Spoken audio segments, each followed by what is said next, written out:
Hello guys, स्वागत है आप सभी का आपके अपने YouTube channel competitive exam supporter में।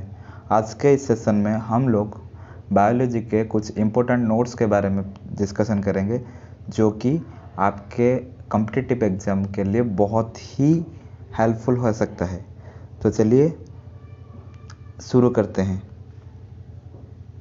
तो पहला जो स्टेटमेंट है, father of zoology, who is the father of zoology कहा जाएगा, तो फिर जो अरिस्टोटल है वो होते हैं फादर ऑफ जूलॉजी, इसीलिए फादर ऑफ जूलॉजी अरिस्टोटल है।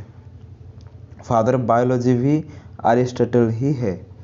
उसके बाद फादर ऑफ बॉटनी थियोफरेस्टस, थियोफरेस्टस को फादर ऑफ बॉटनी कहा जाता है। उसके बाद फादर ऑफ मॉडर्न बॉटनी जो है वो है लिनायस, क्योंकि लिनायस जो है वो बॉटनी को मॉडर्नाइजेशन किए थे, इसीलिए उनको फादर ऑफ मॉडर्न बॉटनी कहा जाता है। जो है father of genetics, father of genetics कौन है? तो फादर ऑफ जेनेटिक्स जो है वो है G.J. मेंडल, यानी Gregor Johan Mendel. Father of modern genetics, इसका जो जेनेटिक्स है मॉडर्न जेनेटिक्स, इसके फादर है Bateson. Father of bacteriology, bacteriology means study of bacteria, is called bacteriology, तो इसका फादर जो है वो है रॉबर्ट कोच।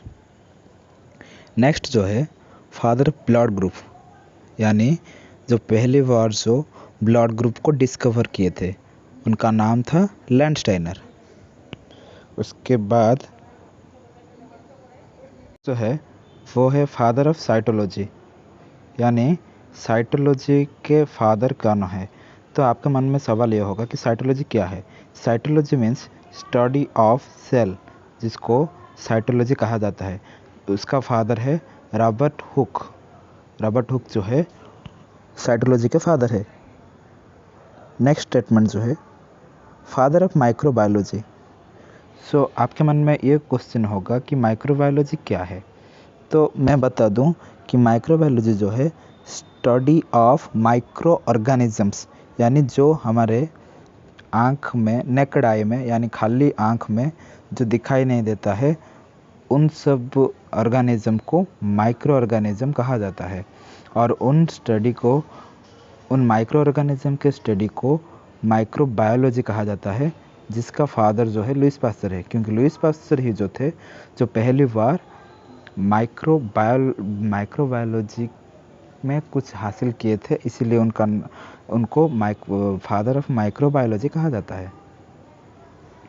नेक्स्ट जो है father of medicine, it's one of the most important questions. So हमें पूछा जा सकता है कि फादर ऑफ मेडिसिन कौन है?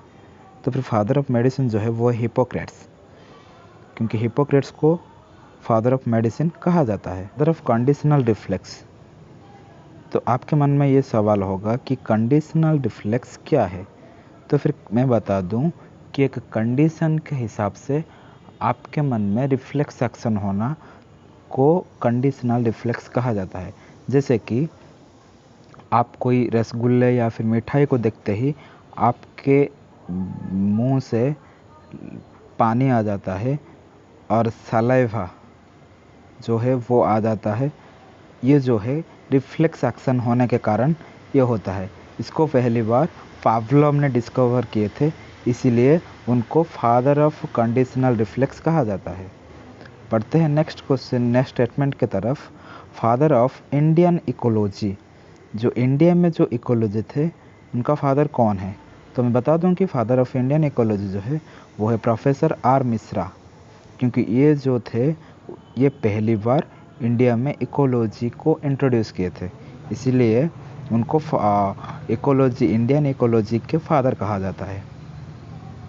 नेक्स्ट जो है father of Eugenix, father of Eugenix जो है फ्रांसिस गैल्टन है।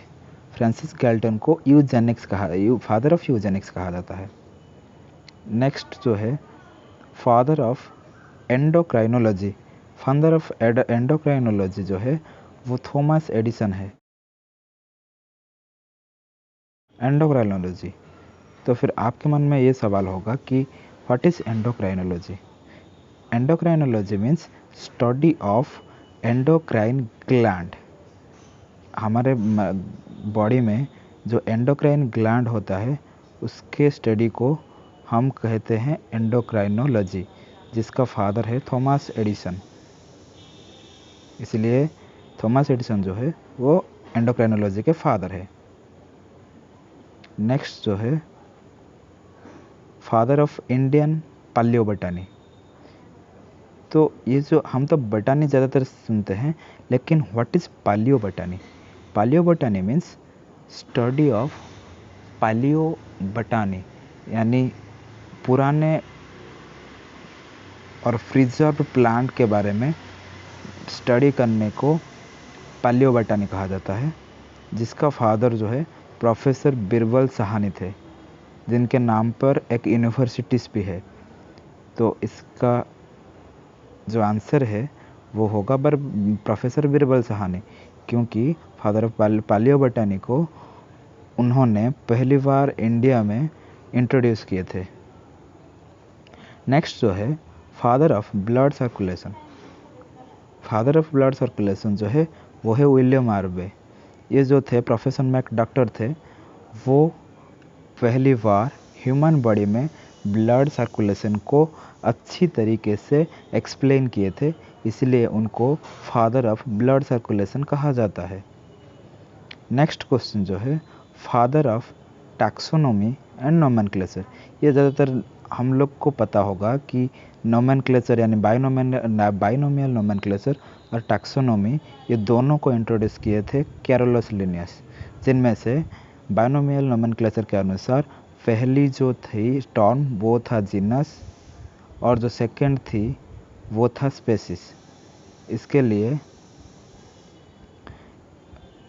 उनको father of taxonomy and nomenclature का फादर कहा जाता है। जो नेक्स्ट है वो है फादर ऑफ माइकोलॉजी। तो मैं बता दूं व्हाट इज़ माइकोलॉजी उनसे पहले कि माइकोलॉजी जो है वो स्टडी ऑफ जनरली अलगी होता है, स्टडी ऑफ अलगी होता है कि अलगी के बारे में स्टडी करना और रिसर्च करना को माइकोलॉजी कहा जाता है, जिसका फादर जो थे वो मिचेली थे, क्योंकि मिचेली ही जो थे वो पहली बार अलगी के ऊपर कुछ एक्सपेरिमेंट्स किए थे, इसलिए उनको फादर ऑफ माइकोलॉजी कहा जाता है। Father of mutation is the most important question. So father of mutation Hugo de Vries है। इससे पहले मैं बताता हूँ कि व्हाट इज़ म्यूटेशन। तो म्यूटेशन जो है हमारे बॉडी में जनरली एक फंक्शन करने के लिए एक जीन रिस्पॉन्सिबल होता है। जनरली जो जीन में थोड़े चेंज होने से, यानी जीन में कुछ गड़बड़ी होने से हमारे बॉडी में डिसऑर्डर हो जाता है और डिजीज हो जाता है। इस जो डिसऑर्डर हो गया, इस डिसऑर्डर और चेंजनेस को म्यूटेशन कहा जाता है। सिंपली भाषा में जीन में कुछ चेंजेस आ गया हो तो फिर उससे म्यूटेशन कहा जाता है, जिसका फादर है Hugo de Vries. Thank you guys, बस आज के लिए इतना ही। मिलते हैं अगले सेक्शन में, तब तक goodbye and take care.